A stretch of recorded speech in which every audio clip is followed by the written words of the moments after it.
모두에게 하나님의 은혜가 함께 하시기 바랍니다. 오늘 말씀의 제목은 다니엘과 같은 삶을 살아내십시오 라는 제목을 가지고 하나님 말씀 나누겠습니다. 10절 보니까 여러분 아마 쉽게 이해하실 수 있을 것 같아요. 다니엘이 이 조서에 어인이 찍힌 것을 알고도 자기 집에 돌아가서는 그 방에 예루살렘으로 향하여 열린 창에서 전에 행했던 대로 하루 3번씩 무릎을 꿇고 기도하며 그 하나님께 감사하였더라. 저는 여러분 이것이 다니엘의 삶의 이야기를 하고 있는 겁니다. 코로나 시대에 왕의 도장보다 더 무서운 이 바이러스의 압박 속에서도 다니엘과 같이 우리가 기도하며 예배할 수 있어야 하는 거예요. 코로나19로 사망한 사람이 오늘 조금 전에 제가 집계를 보니까 61만 9,574명입니다. 61만 9,574명. 하루에 5,000명에서 6,000명씩 죽어가고 있습니다. 코로나19로 인해서 이전과 같은 삶은 아마 불가능할 것 같아요. 코로나는 분명히 인류 문명에 큰 전환점을 요구하고 있는 거예요. 코로나 시대에 굳이 예배를 강행해야 하는가? 왜 국가는 방역이라는 이름으로 기독교를 탄압하는가? 한참 이렇게 이슈가 되고 화제가 되었습니다. 분명한 것은 우리가 함께 모여 예배할 수 없다는 것. 이것이 바로 지금의 현실이 될 거예요. 어려운 질문입니다. 어느 누구도 경험하지 못한 현실에서 찾아온 이 어려움. 이것을 어떻게 극복할 것인가? 광주 땅도 마찬가지죠. 30명대를 유지하던 그 확진자가 192명이 되었습니다. 192명. 며칠이면 끝날 것 같고 몇 달이면 지나갈 것 같다고 장담했던 일들이 이제 장기화되고 있는 거예요. 마침내 이런 이야기까지 나옵니다. 인류의 종말이 다가오고 있다. 인류의 종말이 다가오고 있다는 거예요. 전 세계 모든 사람들이 심각한 임계점에 다다랐다는 거예요. 종말의 임계점. 임계점이 뭡니까? 물이 이렇게 끓기 시작하는 시점. 액체 상태에서 기체로 넘어가는 그 순간, 이 임계점. 인간이 종말의 시대로 다가가고 있다는 거예요. 그 임계점의 한계를 넘어섰다는 겁니다. 1473년에 태어난 천문학자 니콜라스 코페르니쿠스가 있습니다. 이 사람이 어떤 사람이냐면 진리처럼 믿었던 지구 중심에 지구가 우주의 중심이라는 그 천동설의 오류를 지적해내면서 지구가 우주의 중심이 아니라 태양이 우주의 중심이라는 사실을 주장하게 됩니다. 이것이 바로 지동설이죠. 그래서 이 사람의 주장이 근대 자연과학, 종교적인 신념의 획기적인 전환점을 만들게 됩니다. 코페르니쿠스의 전환, 모든 종교적으로 이런 신념들, 종교적 신념들의 오류를 지적해 낸 거예요. 종교적으로 그것이 맞다고 이야기하고 한참 주장하고 있는데 그것이 과학적으로 틀리다고 이야기하게 되는 겁니다. 대면에서 비대면으로 모든 것이 바뀌게 되었어요. 직접 만나지 않아도 소통이 되는 통신시설로 하여금 온라인의 그 비대면이 엄청난 속도로 확장되어져 가고 있는 거예요.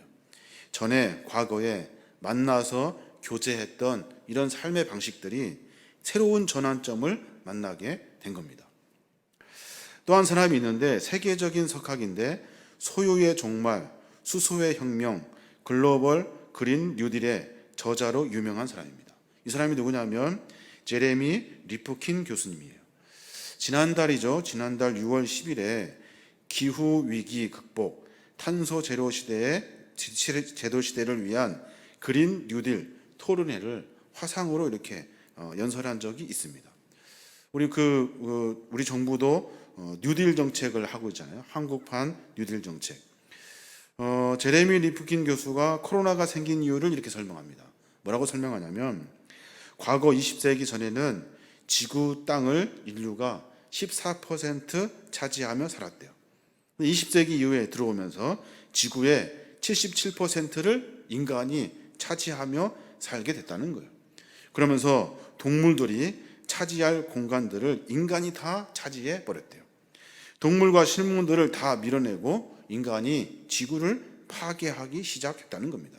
그러면서 오랫동안 동물 세계에 머물러 있었던 이 바이러스의 질병이 그 생존할 길을 찾기 위해서 인간이 많이 살아가니까 그 인간에게 넘어가게 되었다는 거예요. 그러니까 코로나19는 지구가 자신을 보호하기 위해 만든 백신이라고 이 교수님은 그렇게 말하고 있는 거예요. 앞으로는 이 바이러스와 질병을 우리가 함께 안고 살아야 되는 거예요. 그래야만이 우리의 삶을 지속할 수 있대요. 이전과 같은 삶은 참 어려울 것 같아요. 서로 만나고 부대끼고 함께 교제하는 그런 시간들이 이제 어려울 것 같다고 말하고 있는 거예요. 인간은 참 어리석은 것 같아요. 참 어리석어요. 언제나 끝까지 가봐야 그제서야 깨닫게 됩니다. 깨달으면 다행이에요. 근데 여전히 깨닫지 못하고 욕심의 욕망을 버리지 못합니다. 그래서 인간은 스스로 종말의 때를 앞당겨 가고 있는 거예요. 인간의 그 욕망의 늪에서 빠져나오지 못하고 과도하게 소비하게 되고 편리함을 추구하게 되고 그러면서 환경을 파괴하게 되고 경제 성장을 기치로 어마무시한 자본을 막 투자하게 됩니다. 무분별한 개발로 하여금 자연을 학대하게 되는 거예요. 이 일을 멈추지 않으면 우리는 종말을 훨씬 더 빠르게 앞당기게 되는 겁니다. 제가 3장의 사진을 준비했는데 한 장은 이 사진인데 여러분 잘 보이십니까? 저것이 뭐냐면 석유를 이렇게 뽑아내는 기계예요. 그 기계가 그 강변에 수도 없이 있어요. 수도 없이. 이 펌프가 이름이 뭐냐면 홍스 펌프라는 이 펌프인데 이 펌프를 통해서 석유를 막 뽑아내고 있는 거예요. 한 곳에서 뽑으면 모질라니까 그 펌프를 막 수도 없이 달아놓은 거예요. 자연의 모든 것들, 자원들을 막 욕심껏 뽑아내고 있는 거예요. 미국의 그 캘리포니아에 있는 칸 강변의 유전지대가 이런 사진, 이런 모습입니다. 한 장 더 보면 이것은 발전소인데 석탄 발전소예요. 석탄 발전소에서 그 연기가 계속해서 나고 있는 거예요. 매일같이 이런 연기가 나온대요. 여기가 어디냐면 영국입니다. 영국 석탄 발전소에서 연기가 나오고 있는 거예요. 하루에 수없이 많은 연기들이 뿜어져 나오고 있는 거예요. 이것이 지금까지 계속되고 있다고 생각해 보십시오. 엄청난 일이 아닐 수가 없는 거예요. 또 하나 사진을 보면 브라질의 그 아마존의 숲이에요. 아마존의 숲을 다 밀어가지고 어떤 거기에다가 뭘 지려고 하는 거예요. 그 전에 이렇게 막 나무를 베고 하면 어려우니까 그냥 불을 질러버려요. 그래서 그 숲을 다 태워요. 그리고 나서 그 옆에 가축들이 방목되고 있어요. 가축들이 거기서 먹을 것을 먹으면서 밀려가고 있는 거예요. 수많은 가축들, 그리고 인간의 욕심으로 이런 자연대를 무작정 그냥 파괴시키고 있다는 거예요. 이게 바로 인간의 위기라는 거예요. 인간의 위기. 위기. 이제 위기만 하면 이야기하면 안 되잖아요. 이제 위기를 어떻게 극복해낼 수 있느냐. 이것이 오늘 제가 드리고 싶은 말씀이에요. 인간이 어떻게 위기를 극복할 수 있느냐. 우리에게 과연 희망이 있는가? 사랑하는 여러분, 희망이 있는 것 같아요. 희망이. CBS 성서학당에 요즘 한참 유명하신 분인데 청파교회 김기성 목사님이 그런 글을 쓰신 적이 있어요. 뭐라고 썼냐면 이렇게 쓰셨는데 인간의 위대함은 위기 시대에 자기를 성찰하고 자기의 문명의 본질을 찾아 돌아볼 수 있다는 것. 인간의 위대함은 무엇이냐면 위기가 닥쳤을 때 자기 자신을 성찰할 수 있는 힘이 있대요. 내 자신을 뒤돌아볼 수 있다는 거예요. 뒤돌아보면서 많은 것이 아니라 우리 인간의 본질적인 것들을 찾아간다는 거예요. 우리의 존재가 무엇이냐? 과연 우리는 무엇을 하며 사는 존재인가? 이 본질적인 것들을 찾아가는 힘이 있대요. 이게 바로 인간의 위대함이라는 거예요. 어려운 위기가 있을 때마다 매번 이런 성찰과 본질을 찾아가는 모습들을 통해서 인간은 새로운 문명을 만들어 갔다는 겁니다. 코로나 어려울 때 우리가 신앙과 삶의 갈등을 놓고 고민하고 있습니다. 우리가 그렇게 붙들고 붙잡고 그렇게 지키려고 했던 많은 것들이 한 번에 다 무너지면서 과연 신앙의 본질이 무엇이냐, 신앙인이라는 것은 무엇이냐 라는 사실을 우리가 깊이 고민하게 되는 거예요. 그러면서 본질을 찾아가는 거예요. 내 자신을 뒤돌아보고 신앙의 본질을 찾아가는 거예요. 하나님이 무엇을 원하시는지 찾아가는 거예요. 언제요? 위기의 시기 때. 위기라고 말하는 그 순간에 인간은 그런 작업을 하게 된다는 겁니다. 우리가 자기를 성찰하고 본질적인 것들을 찾아가는 것, 이것이 지금 현재 코로나 시대 때 우리가 해야 될 일이 되는 겁니다. 여러 가지 말씀드렸습니다만 이제 성경으로 돌아와서 이스라엘 역사 중에 가장 어렵고 힘들었던 시기, 그러니까 위기라고 말하는 시기가 언제일까 생각해 봤습니다. 언제일 것 같습니까? 그 성경 구약과 신약 통틀어서 저는 바벨론의 그 포로 때가 아닌가 생각이 들어요. 그러니까 지금부터 BC 605년 전에 갈그미트 전투에서 바벨론이 승리하게 됩니다. 바벨론과 애굽이 이렇게 전쟁하게 되는데, 바벨론이 승리하면서 바벨론이 지중해의 그 연안 국간들을 다 이렇게 포섭하게 되죠. 거기에 영유권을 이렇게 차지하게 되고 절대적인 권력을 행사하게 됩니다. 그러면서 유다가 바벨론의 그 영향권으로 편입됩니다. 바벨론이 유대인들을 포로로 잡아다가 이주 정책을 피게 되는 거예요. 그때 우리가 오늘 읽었던 다니엘의 그 다니엘과 그 세 친구들을 포함해서 바벨론 1차 때 포로로 바벨론으로 끌려가게 되는 겁니다.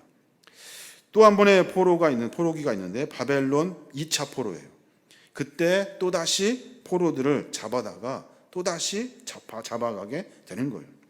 그때 에스겔 선지자가 포로로 잡혀가게 되는 겁니다.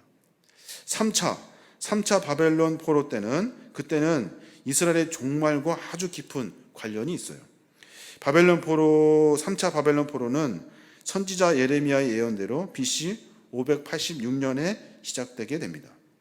이스라엘은 바벨론에게 완전히 짓밟히게 됩니다.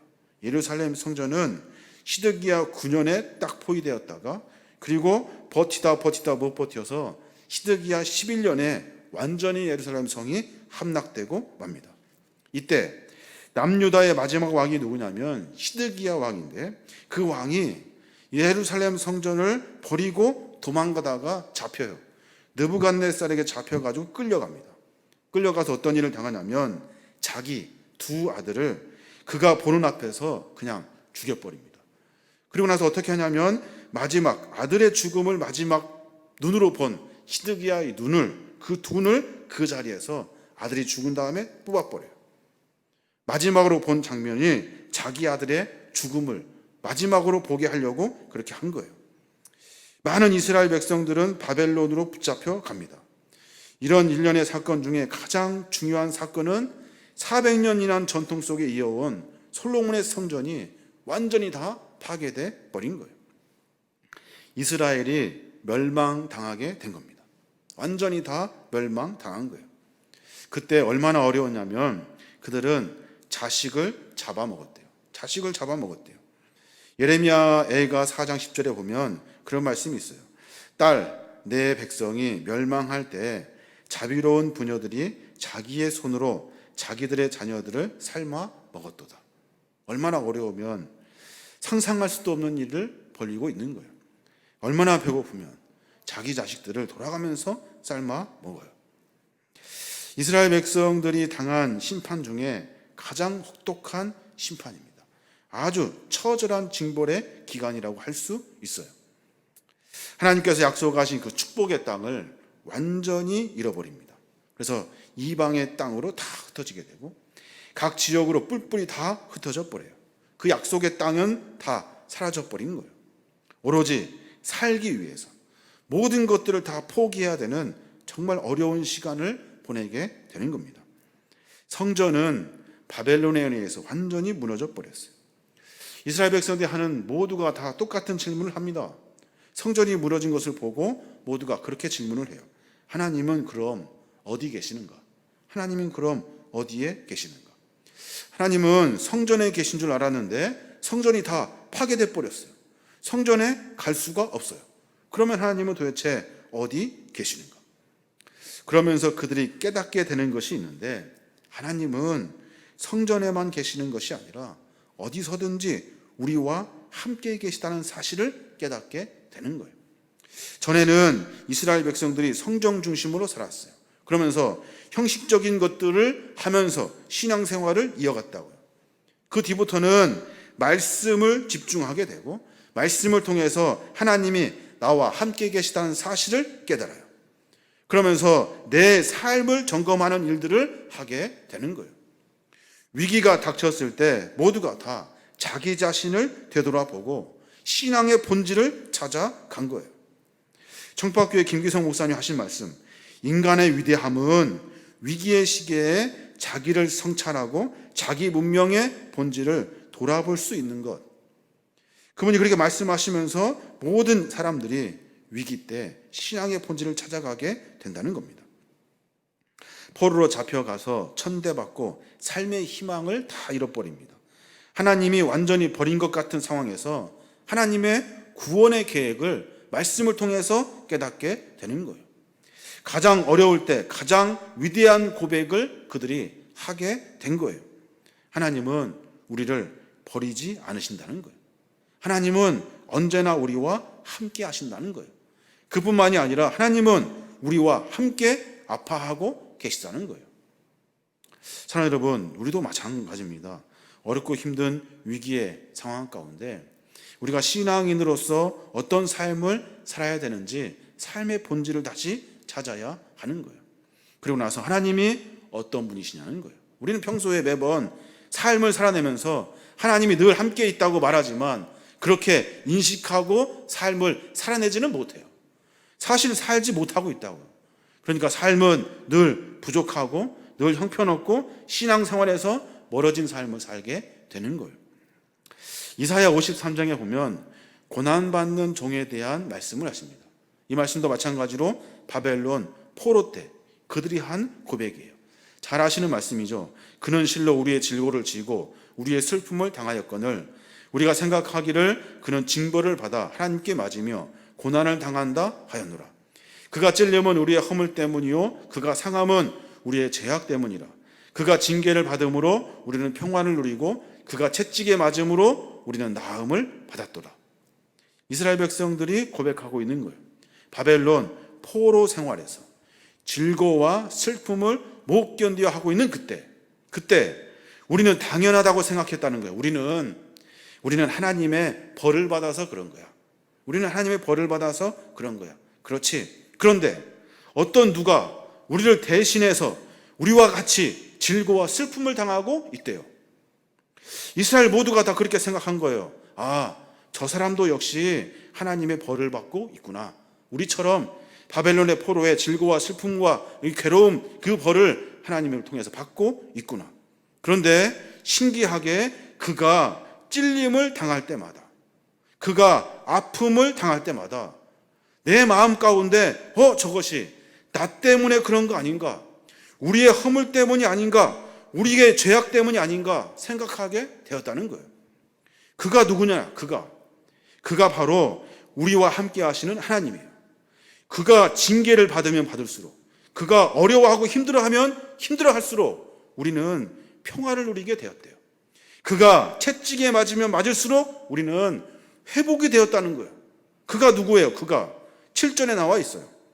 그가 곤욕을 당하여 괴로울 때에도 그의 입을 열지 아니하였으며 마치 도수장으로 끌려가는 어린 양과 털 깎는 자 앞에서 잠잠한 양같이 그의 입을 열지 아니하였도다.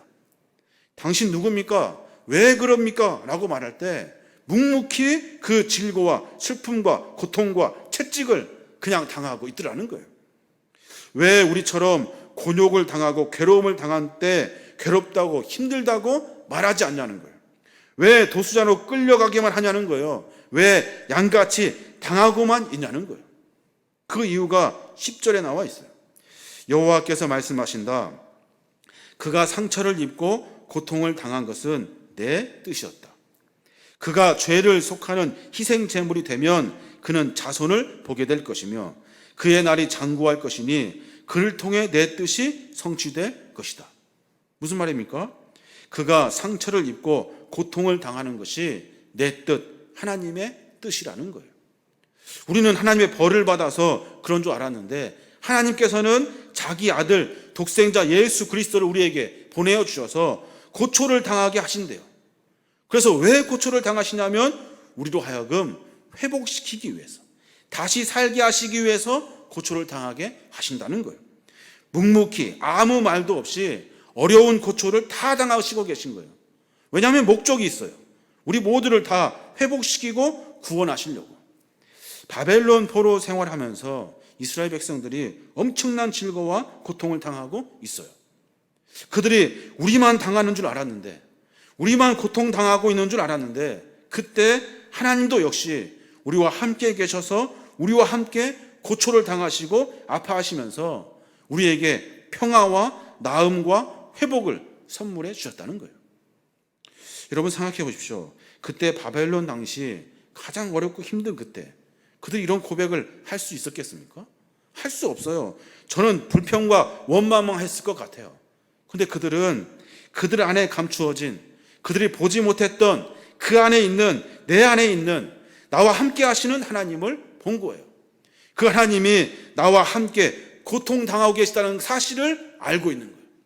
내가 오늘 힘든 삶을 살아가고 있을 때 그때 하나님도 역시 나를 긍휼히 여겨주셔서 마지막에 결론적으로 희망을 주시기 위해서, 회복시켜 주시기 위해서, 구원해 주시기 위해서 함께 고초를 당하고 계시다는 사실을 그들이 눈으로 확인하게 된 거예요. 하나님은 그저 위대하셔서, 어떤 뭐를 할 수 있으셔서, 힘이 있으셔서 그냥 요술방망이처럼 그렇게 일하시지 않으셔요. 하나님은 우리와 늘 언제나 함께 하시면서 우리의 아픔을 함께 끌어안으시고 함께 고초를 당하시게 되는 거예요. 그래서 6절에 보면 우리는 다 양 같아서 그릇 행하여 각기 제 길로 갔거든. 여호와께서는 우리 모두의 죄악을 그에게 담당시키셨대요. 우리 마음대로 살았잖아요. 우리는 양같이 그릇 행하여 각기 제 길로 갔대요. 우린 다 그렇게 살았다고요. 그런데 하나님은 우리의 죄악을 다 아시고 우리가 희생당하고 아파하고 고통하는 것을 다 아시고 품으시고 함께 우리를 회복을 위해서 일하시고 계신 거예요. 우리의 삶 가운데 우리의 삶을 좀 돌아봤으면 좋겠습니다. 우리는 어렵고 힘든 상황을 지내고 있어요. 이 순간 그냥 그렇게 지나갈 거라고 생각하는 것이 아니라 하나님도 역시 우리와 함께 고민하고 계시는 거예요. 우리의 삶의 모습을 점검하지 않으면, 우리의 삶의 모습을 다시 신앙 안에서 하나님을 발견하지 않으면 이 위기를 극복할 수가 없어요. 이 어려움을 뛰어넘을 수가 없는 거예요. 교회 성장연구소에 책을 본 적이 있는데, 지금 모임이 안 되잖아요. 신앙생활이 불가능할 때 그때 설문조사를 했대요. 청소년, 청년들이 67%가 이전보다 더 많이 기도하고 영적인 문제에 심각하게 고민했대요. 전에는 그냥 습관적으로 아니면 그냥 적당한 시간대 이렇게 신앙생활을 했다면 지금 갈 수도 없고 만날 수도 없고 신앙생활이 불가능하다고 모두가 이야기할 때 그 젊은 청소년들, 청년들, 가장 먼저 교회를 떠날 것이라고 생각했던 그들이 다시 기도하고 영적인 문제를 고민하기 시작했다는 거예요.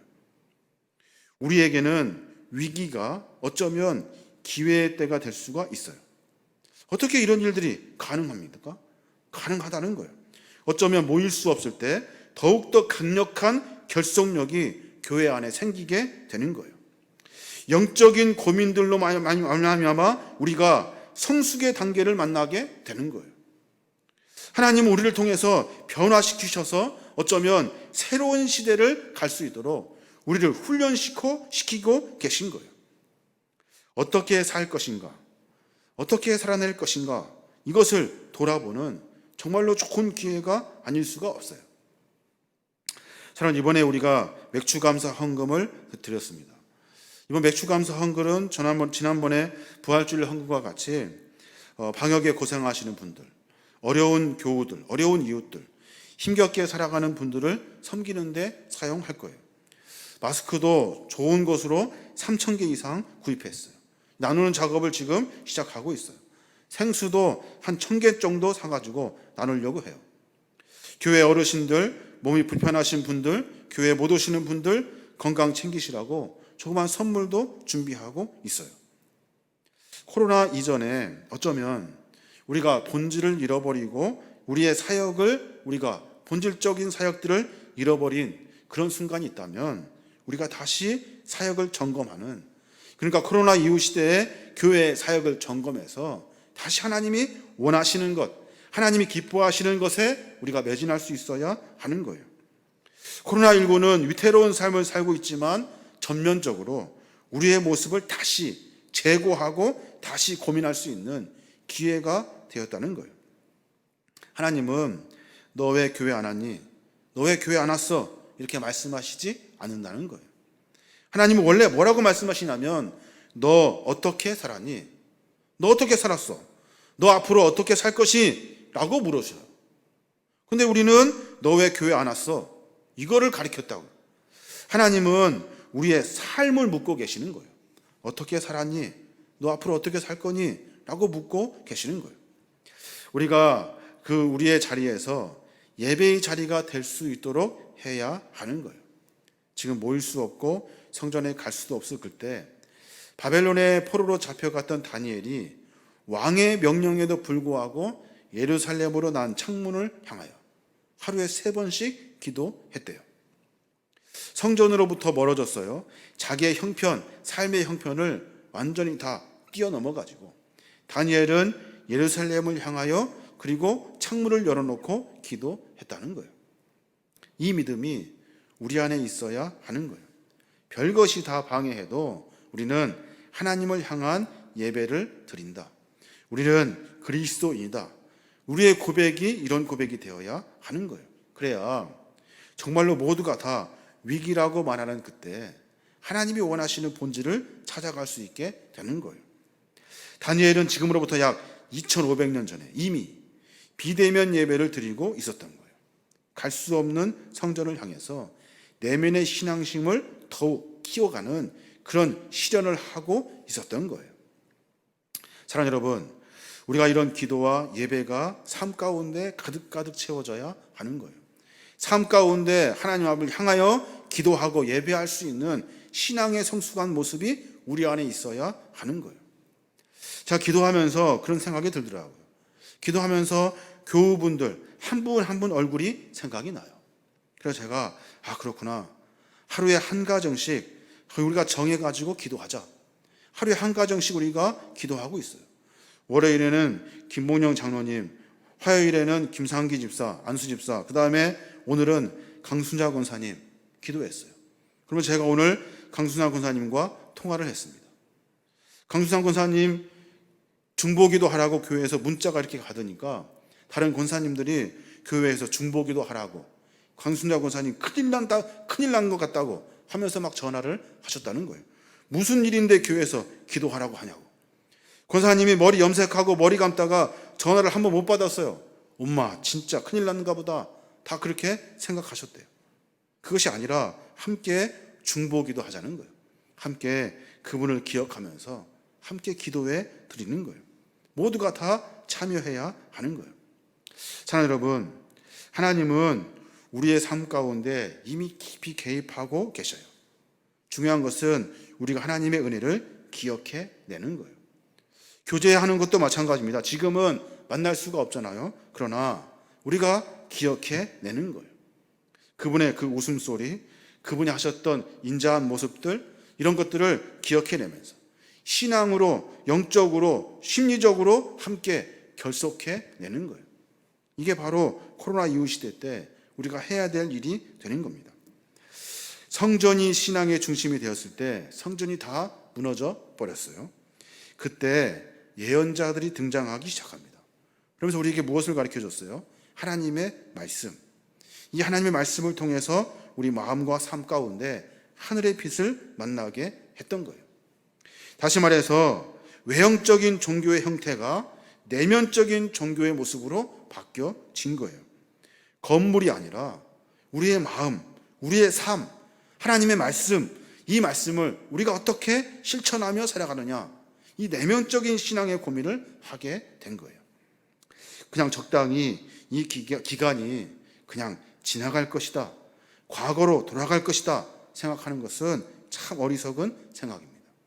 이번 기회를 통해서 우리의 신앙의 삶의 모습을 점검해내야 하나님이 하는 거예요.